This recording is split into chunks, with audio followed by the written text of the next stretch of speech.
Assalomu alaykum. Ushbu loyiha Turonbank Navoiy bank xizmatlari markazi bilan hamkorlikda Navoiy viloyati Navbahor tumani Uchtut mahallasining 193-sonli konturida amalga oshirib kelinyapti.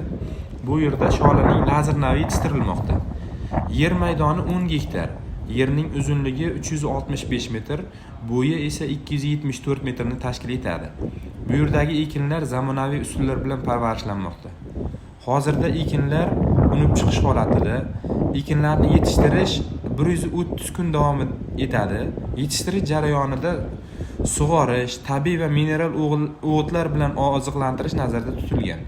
Ushbu loyihaga 11 ta dehqon xo'jaliklari biriktirilgan. Har bir dehqon xo'jaliklariga o'rtacha 90 sotiqdan yer maydonlari to'g'ri keladi. Loyihani samarali amalga oshirish uchun lider tadbirkor Sanjarbek Mirzabek Orzusi MChJ hamda Omon Mirzo Agro ishlab chiqarish kooperativi biriktirilgan. Ushbu loyiha bo'yicha har bir gektar yer maydonidan 6 tonnadan hosil olish, jami 10 gektar yerdan 60 tonna hosil olish reja qilingan.